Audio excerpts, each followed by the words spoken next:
She has come under increasing pressure from countries with Muslim populations, including Indonesia, where thousands led by Islamist groups held a rally in Jakarta on Wednesday, to demand that diplomatic ties with Buddhist-majority Myanmar be cut.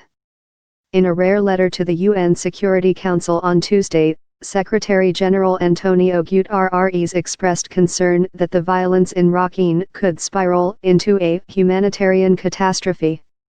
According to the latest estimates issued by UN workers operating in Cox's Bazar, arrivals in just 12 days stood at 146,000. This brought to 233,000 the total number of Rohingya who have sought refuge in Bangladesh since last October. Fake information: the surge of refugees, many sick or wounded, has strained the resources of aid agencies and communities already helping hundreds of thousands from previous spasms of violence in Myanmar. Many have no shelter, and aid agencies are racing to provide clean water, sanitation, and food. People have come with virtually nothing, so there has to be food, a UN source working there said. So this is now a huge concern. Where is this food coming from for at least the elderly, the children, the women who have come over without their husbands? Suukyi spoke by telephone on Tuesday with Turkish President Tayyip Erdogan, who has pressed world leaders to do more to help a population of roughly 1.1 million he says are facing genocide.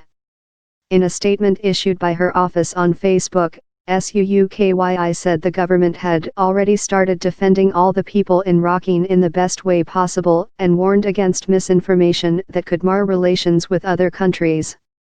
She referred to images on Twitter of killings posted by Turkey's deputy prime minister that he later deleted because they were not from Myanmar. She said that kind of fake information which was inflicted on the deputy prime minister was simply the tip of a huge iceberg of misinformation calculated to create a lot of problems between different countries and with the aim of promoting the interests of the terrorists, her office said in the statement.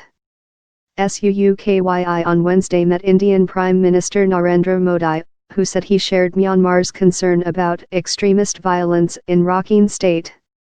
Modi's government has taken a strong stance on an influx into India of some 40,000 Rohingya from Myanmar over the years, vowing last month to deport them all.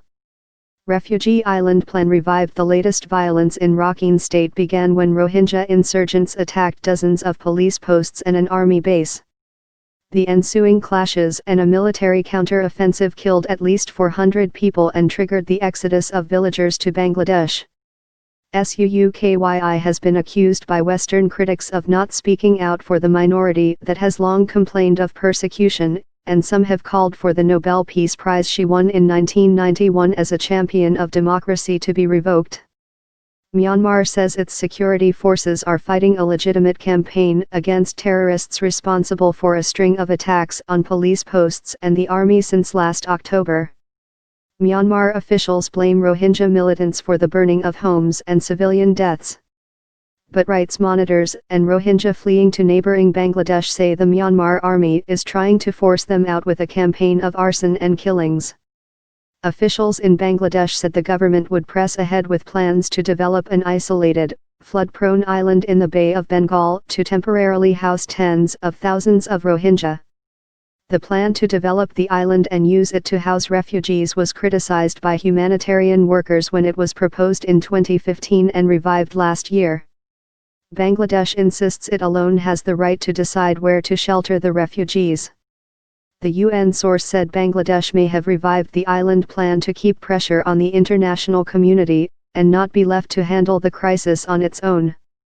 Bangladesh is getting desperate in wanting to get some political traction on this Rohingya issue.